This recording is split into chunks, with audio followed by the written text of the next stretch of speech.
मान जाओ यार कपड़ा पे टैक्स लगा ले, चलो हम आधा कपड़ा पहन करके हम रह लेंगे, आधा ओढ़ लेंगे, आधा पहन लेंगे, चाय भी नहीं पिएंगे चलेगा, मगर तू नमक पे तू टैक्स लगा देगा कि विश्व में पसीना में नमक निकल रहा है और हम लोग तो किसाने हैं कि सबसे ज्यादा नमक बहा रहे हैं पसीना में।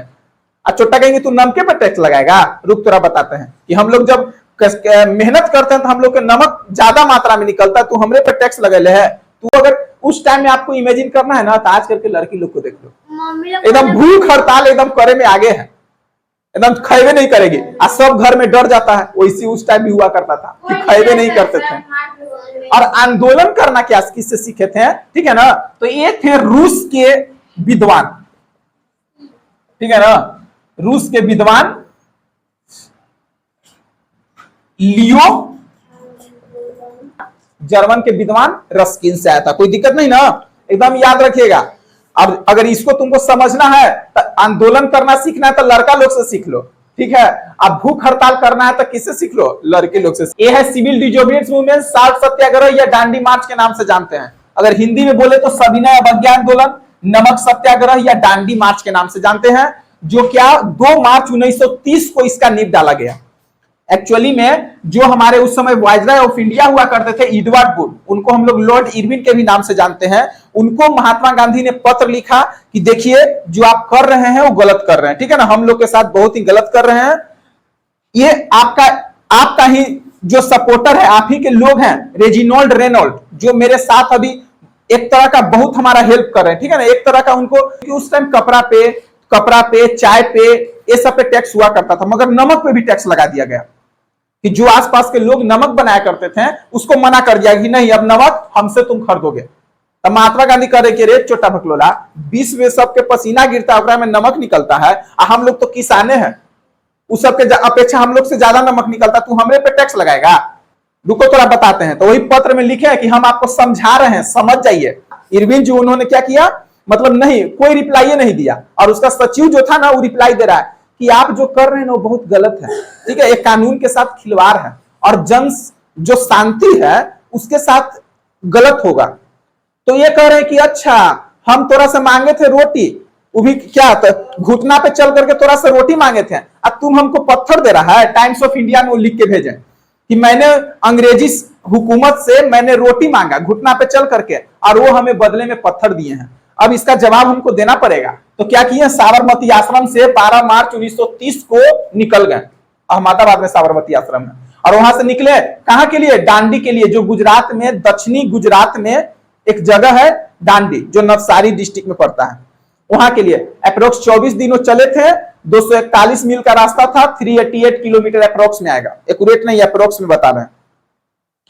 तो 12 मार्च को निकले, 5 मार्च को शाम में वहां पहुंचे। तो शाम में बोले ना कि नहीं नमक अभी नहीं बनेगा, सुबह में बनेगा। तो अंग्रेजवा के 1 दिन का टाइम मिल गया कि बेटा रात में हमको टाइम मिल गया, रुको बताते हैं। अंग्रेजवन क्या कर दिया, सारा जो नमक था ना मिट्टी में फैला दिया। सुबह में पता चला कि सुबह में नमक बनेगा, महात्मा गांधी बोले कि एकदम झकास सुबह में नमक बनाएंगे। तो कह रहे कि हाँ, एक्चुअली में ये सविनय अवज्ञा आंदोलन जो था ना इसको स्टार्ट करना था।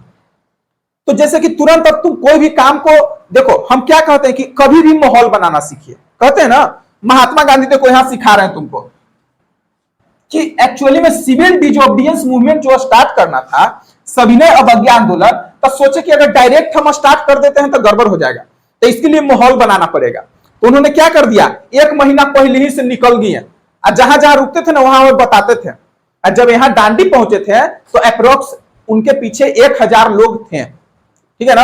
अब मात्र कितना के साथ निकले थे, 78 लोग के साथ निकले थे, और लास्ट में उनके साथ 1000 लोग था। सोच लो, तो देख रहे हो, माहौल बनाना सीखो। मैं हरदम आप लोग को बार बार कहता हूं कि जो फील्ड में रहिए माहौल बनाइए, जो फील्ड में रहिए माहौल बनाइए। अगर आप एक बिजनेसमैन हैं तो अपने बिजनेस से रिलेटेड माहौल बनाइए। अगर एक आप स्टूडेंट हैं तो स्टूडेंट से रिलेटेड माहौल बनाइए। अपने पास ऐसे लोग को रखिए जिससे फायदा हो, ठीक है ना। इसी को कहते हैं माहौल बनाना। अगर माहौल बनाना नहीं आता है तो हमसे आओ सीखो, मैं सिखाता हूं कैसे माहौल बनाया जाता है। मात्र एगो 5 रुपया के बिस्किट लेकर के आना। बनाए महात्मा गांधी कि रुको बताते, 1 महीना पहले से तो एकदम पूरा ये इतना मतलब इतना मूवमेंट इतना स्ट्रॉन्ग हुआ कि पूरा विश्व में इसका नाम हुआ।